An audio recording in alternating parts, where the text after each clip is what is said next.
Bismillahirrahmanirrahim. Assalamualaikum warahmatullahi wabarakatuh. Alhamdulillah. Alhamdulillahilladzi qad awjada min nurihi nuran bihi ammal huda. Asyhadu an la ilaha illallah wahdahu la syarikalah wa asyhadu anna sayyidana Muhammadan abduhu wa rasuluhu la nabiyya ba'dah. Allahumma salli wa sallim ala sayyidina Muhammadin sahibil busra salatan tubassiruna biha wa ahlana wa auladana wa jami'a masyaikhina wa muallimina wa talabatana wa talibatina min yaumina hadza ila yaumil akhirah. Amma ba'du. Yang sama-sama kita hormati daripada keluarga besar Muhammad Irfan dan yang kita hormati Ananda Rizki Muharram yang insyaallah esok akan melaksanakan khitan. Mudah-mudahan Allah Subhanahu wa taala berikan kelancaran, dan setelah dihitan mudah-mudahan Allah Subhanahu wa taala memberikan petunjuk kepadanya, dijadikan anak yang saleh, yang taat kepada Allah dan Rasulnya, taat bakti kepada kedua orang tuanya, bakti kepada agama nusa dan bangsanya. Amin ya rabbal alamin. Dan juga yang kita hormati daripada sahibul wilayah yang punya tempat ya, Bapak Muhammad Arif, Bapak M. Arif ya? Arif Rifai. Jangan aja mengalami. Oh benar. Bapak Muhammad Arif Rifai, namanya orang soleh itu Rifai, Syekh Ahmad Rifai, seorang wali min auliyaillah. Mudah-mudahan kumpul beliau bersama Syekh Ahmad Rifai. Amin ya rabbal alamin. Kita doakan mudah-mudahan Bapak Muhammad Arif yang telah ngizinin kita geletak duduk di tempat ini ya. Kalau nggak ada acara mau nggak kira-kira kita duduk begini ya, alhamdulillah ya, yang sudah ngizinin kita untuk duduk berkumpul tidak lain untuk memuji Allah Subhanahu wa taala, untuk bersalawat kepada baginda Nabi kita Nabi Muhammad sallallahu alaihi wasallam. Mudah-mudahan jabatan yang beliau emban menjadi jalan menuju surganya Allah Subhanahu wa taala. Ya dulu awal pengen bukanya majelis taklim Habib Syauqi, minta izinnya sama beliau gitu. Oh ternyata ada lagi izin yang kedua. Allah karim, dah jangan dibahas, bikin hati tergoncang. Tinggal apa udah suratan takdirnya. Akhirnya Allah Subhanahu wa taala qadarullah menakdirkan Habib Syauqi bertempat di kediaman kami ya. Kemudian setiap bulannya di minggu kedua beliau membina daripada remaja di Menteng Dalam, terkhusus di RT 05 dan 06. Mudah-mudahan kita yang dibina beliau menjadi pemuda yang bermanfaat. Khairun nas anfa'uhum linnas. Manusia yang terbaik adalah manusia yang bisa memberikan manfaat buat orang lain. Kalau kita nggak bisa memberikan manfaat buat orang lain, jangan hidup. Kalau kata ulama, orang yang nggak bisa memberikan manfaat baik buat orang lain seperti orang tanpa kepala. Jadi kayak apa itu? Zombie. Kayak zombie, mayat hidup buat apa? Nggak bisa bermanfaat buat orang lain. Mayat aja masih ada gunanya, diambil, diotopsi, bagian-bagian yang berfungsi dimanfaatin buat lain. Saking ulama mengatakan bahwa kita hidup harus bisa memberikan manfaat, maka berikanlah manfaat yang terbaik buat orang-orang di sekitar kita, keluarga kita. Kita doain mudah-mudahan sahibul wilayah Bapak Muhammad Arif, mudah-mudahan Allah berikan keistiqomahan dalam membina, kemudian merangkul daripada warga-warganya. Mudah-mudahan malam 17 Agustus ada arwahan. Mudah-mudahan. Hah? Ada? Alhamdulillah. Karena kebiasaan orang-orang tua dulu kita begitu. Ada. Jauh gak? Datang.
Lanjut dong. Jangan. Ya, sampai mana tadi? Baru Pak RT yang kita sebutin namanya. Mudah-mudahan Allah Subhanahu wa taala berikan keistiqomahan, kekuatan daripada RT kita dalam membina daripada masyarakatnya, terkhusus di RT 05 RW 013. Dan juga yang kita hormati daripada guru kita yang alhamdulillah telah hadir bersama kita, Dailallah Habibana Syauqi bin Haidar Al-Habsi. Mudah-mudahan Allah Subhanahu wa taala senantiasa memberikan pertolongan dalam setiap dakwah yang beliau emban, membawa daripada penyambung lisan baginda Nabi kita Nabi Muhammad sallallahu alaihi wasallam. Segala hajatnya dimudahkan oleh Allah Subhanahu wa taala. Amin ya rabbal. Dan juga yang kita hormati daripada Khadim Majlis Ta'lim Al-Fatah Bang Rusdi atau Bang Dato, ya, mudah-mudahan kita doakan segala niat dan hajatnya dikabulkan oleh Allah Subhanahu wa taala. Segala urusannya dimudahkan oleh Allah Subhanahu wa taala. Amin ya rabbal alamin. Dan juga yang kita hormati para orang tua kita, Bapak Khalid, Bapak Mas Kuat, dan juga saya punya akhil kebir, Bang saya, Bang Mansur bin Haji Rajali bin Haji Muhammad. Amin. Kita doakan mudah-mudahan orang tua kita semua Allah panjangin umurnya, Allah sehatin badannya, segala niat dan hajatnya dikabulkan oleh Allah Subhanahu wa taala. Amin ya rabbal alamin. Dan juga yang kita hormati pula daripada koordinator Majlis Ta'lim Al-Fatah, ya, Bang Jaki, Bang Nasrul, Bang Fadli, Bang Fikri, dan lain semuanya.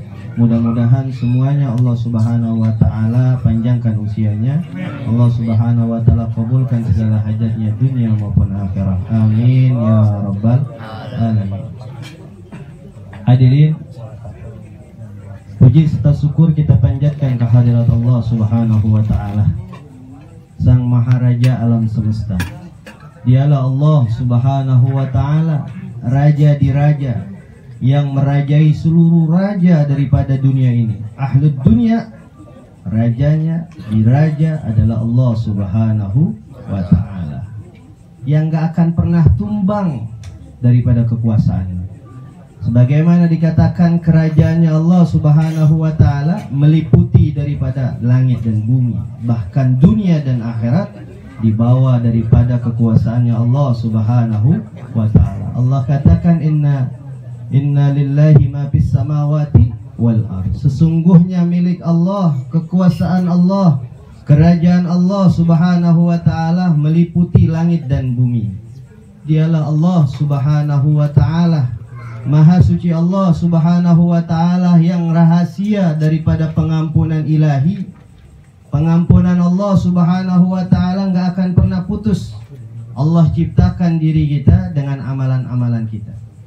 Termasuk hadir di sini dari rumah kita membawa segudang dosa, tumpukan-tumpukan kemaksiatan. Kemudian Allah tetapkan kita, amalan-amalan kita diciptakan oleh Allah Subhanahu wa taala dengan hadir di tempat ini. Allah Subhanahu wa taala ampuni dosa-dosa kita. Bahkan Allah gantikan tumpukan dosa tersebut dengan tumbukan pahala dari Allah Subhanahu wa ta'ala, dengan keagungan namanya Allah Subhanahu wa ta'ala yang maha pengampun, yang pengampunannya tak akan pernah terputus untuk setiap hamba-hambanya. Pengampunannya Allah Subhanahu wa ta'ala diberikan kepada mereka yang ingin bertaubat. Pintu gerbang pengampunan Allah terbuka siang dan malam. Sebagaimana sampai kabar kepada kita dari lisan Nabi kita Nabi Muhammad sallallahu alaihi wasallam di dalam kitab Kutubul Falihin min Riyadhis Shalihin, Sayyidil Habibana Umar bin Muhammad bin Salim bin Hafiz merangkum daripada hadis tersebut, innallaha yabsutu yadahu bil laili liyatuba musii'un nahar. Baginda Nabi Shallallahu Alaihi Wasallam kasih kabar kepada kita, sesungguhnya Allah Subhanahu Wa Taala membentangkan daripada tangannya. Yang dimaksud tangannya bukan tangan seperti kita. Yang dimaksud tangan adalah pengampunannya, kekuasaannya, rahmatnya Allah Subhanahu Wa Taala. Yabsutu yadahu bil lail, dibentangkan tangannya Allah Subhanahu Wa Taala pada malam hari, liyatuba musii'un nahar, untuk Allah Subhanahu wa ta'ala memberikan taubat kepada hamba-hambanya yang berbuat kemaksiatan di siang hari. Wa yabsutu yadahu bin nahari liyatuba musii'ul lail hatta tatlu as-samsu min maghribiha. Dan Allah Subhanahu wa ta'ala membentangkan daripada kekuasaannya, pengampunannya di siang hari untuk memberikan taubat kepada hamba-hambanya yang berbuat kemaksiatan di malam hari, hatta tatlu as-samsu min maghribiha, hingga gerbang pengampunan Allah Subhanahu wa ta'ala terbentang, hatta tatlu as-samsu min maghribiha, hingga matahari terbit dari barat. Artinya apa? Sampai kiamat gerbang pengampunan Allah Subhanahu wa ta'ala terbuka untuk hamba-hambanya yang ingin bertobat kepada Allah Subhanahu wa ta'ala. Ini semua karunia yang Allah berikan karena diutusnya baginda Nabi kita Nabi Muhammad sallallahu alaihi wasallam. Beruntung kita, bersyukur kita kepada Allah Subhanahu wa taala. Allah jadikan kita sebagai umat Nabi Yuna Muhammad sallallahu alaihi wasallam. Sampai Allah katakan di dalam Al-Qur'an, kuntum khaira ummatin ukhrijat linnas. Ya. Kita termasuk umat yang terbaik yang Allah Subhanahu wa ta'ala ciptakan. Sebab siapa? Sebab diutusnya baginda Nabi kita Nabi Muhammad sallallahu alaihi wasallam. Sampai-sampai mereka para nabi iri. Irinya bukan iri dengan Nabi kita Nabi Muhammad sallallahu alaihi wasallam, tapi iri dengan umatnya Nabi Muhammad sallallahu alaihi wasallam. Di antara yang iri dari para nabinya Allah Subhanahu wa ta'ala adalah Nabi Adam alaihissalam. Nabi Adam alaihissalam beliau berkata, ada 4 kemuliaan yang diberikan oleh Allah Subhanahu wa ta'ala kepada umatnya Nabi Muhammad sallallahu alaihi wasallam yang enggak diberikan kepada dirinya, yang enggak diberikan kepada Nabi Adam alaihissalam. Apa itu yang pertama? Yang pertama, umat Nabi Muhammad sallallahu alaihi wasallam bisa tobat di mana aja. Bisa tobat di mana aja. Duduk kita di sini, kita istighfar, diampuni oleh Allah Subhanahu wa taala. Kita naik motor sambil istighfar, diampuni oleh Allah Subhanahu wa taala. Tempat tidur kita baca doa, diampuni oleh Allah Subhanahu wa taala. Bisa bertobat dimanapun, umat Nabi Muhammad diterima tobatnya oleh Allah Subhanahu wa ta'ala. Sedangkan Nabi Adam alaihissalam katakan, sedangkan aku diterima tobatku oleh Allah Subhanahu wa ta'ala di kota suci Mekah. Nabi Adam alaihissalam diterima taubatnya di kota suci Mekah. Sebab apa? Sebab dahulu kisahnya yang udah kita sama-sama ketahui, ketika di dalam surga Nabi Adam alaihissalam digoda sama iblis. Udah menjadi kisah sunnatullah, kemudian diusir oleh Allah Subhanahu wa ta'ala ke permukaan bumi ini. Ketika Nabi Adam alaihissalam digoda oleh iblis, nggak dapat, nggak kena, digoda nih sama istrinya. Hai Hawa, nih makan nih buah khuldi, yang artinya khuldi kekal. Kalau engkau makan, kau kekal di dalam surga. Rayu suamimu, kata itu, untuk makan nih buah khuldi. Makanya perempuan paling bisa Ayo, apalagi perempuan zaman sekarang ya. Iya. Suaminya pada takut walaupun suaminya punya kumis kayak pagar kecamatan. Ya, rapat-rapat takut sama bini gitu. Kemudian digoda. Akhirnya berhasil lah. Itu iblis menggoda Nabi kita, Nabi Adam alaihis salam. Kemudian makan tuh buah huldi. Ketika Nabi Adam alaihis salam makan buah huldi, nyangkut tuh di tenggorokan. Ya kan? Ada namanya apa itu? Jakun ya, dia pegang tuh. Jakun tuh nyangkut di situ. Sedangkan Siti Hawa ketika makan tuh buah huldi, ya, lehernya perempuan licin, ya kan? Ya, itu benar-benar dong. Ya, licin tuh, ya, lehernya perempuan. Ya. Licin, kemudian makan, bersyukur, alhamdulillah. Kenapa? Nyangkutnya di dada. Udah nyangkutnya di dada, alhamdulillah terpecah dua. Coba kalau nggak terpecah dua, kayak tumor. Tengah-tengah gitu sendirian, gitu. Ya. Dan alhamdulillah nyangkutnya di dada. Coba nyangkutnya di dengkul. Susah, netein bocah. Mesti angkat dengkul dulu nih. Ya Allah, bersyukur nih nikmatnya Allah Subhanahu wa taala. Akhirnya diturunin tuh di permukaan dunia, ya. Kemudian tobat di kota suci Mekah. Sama-sama kita tahu sigoh daripada kalimat istighfar Nabi Adam alaihissalam. Guru kita Kiai Muhammad Amin bin Kiai Abdul Somad sering baca tuh kalau tarawih ya. Rabbana ya Rabbana, baca sama-sama. Rabbana ya Rabbana, zalamna anfusana wa ilam taghfir lana wa tarhamna lanakunanna minal khasirin. Lagi deh, ya Rabbana. Rabbana ya Rabbana. Rabbana ya Rabbana. Zalamna anfusana wa ilam taghfir lana wa tarhamna lanakunanna minal khasirin. Sigoh daripada istighfarnya Nabi Allah Adam alaihissalam di kota suci Mekah. Kemudian yang kedua daripada kemuliaan yang diberikan oleh Allah Subhanahu wa taala kepada umatnya Nabi Muhammad sallallahu alaihi wasallam, Nabi Adam alaihissalam berbuat kesalahan di dalam surga dalam keadaan berpakaian, kemudian diusir, ya, turun ke permukaan bumi dalam keadaan telanjang, dalam keadaan. Sedangkan umatnya Nabi Muhammad sallallahu alaihi wasallam berbuat maksiat dalam keadaan telanjang, Allah Subhanahu wa taala masih berikan pakaian untuk dirinya. Coba jajalin kita, ya, buka handphone, Instagram, lihat perempuan maksiat, langsung hilang baju kita. Nggak punya baju, berarti itu. Ya, dihukum oleh Allah Subhanahu wa taala karena melakukan kemaksiatan, ya, dalam keadaan berpakaian, kemudian dibikin telanjang. Sedangkan umat Nabi Muhammad dalam keadaan telanjang bulat, bugil, tetap Allah Subhanahu wa taala masih memberikan pakaian, bahkan ditutupi oleh Allah Subhanahu wa taala, kecuali orang-orang yang mujahir, yang membuka daripada aibnya sendiri. Kemudian yang ketiga, yang Nabi Adam alaihi salam iri kepada umat Nabi Muhammad sallallahu alaihi wasallam. Umat Nabi Muhammad sallallahu alaihi wasallam ketika mereka bermaksiat, mereka nggak dipisahin dengan orang-orang yang dicintainya. Sedangkan Nabi Adam alaihissalam ketika melakukan kesalahan di dalam surga, diturunkan ke permukaan bumi, dipisahkan sama istrinya.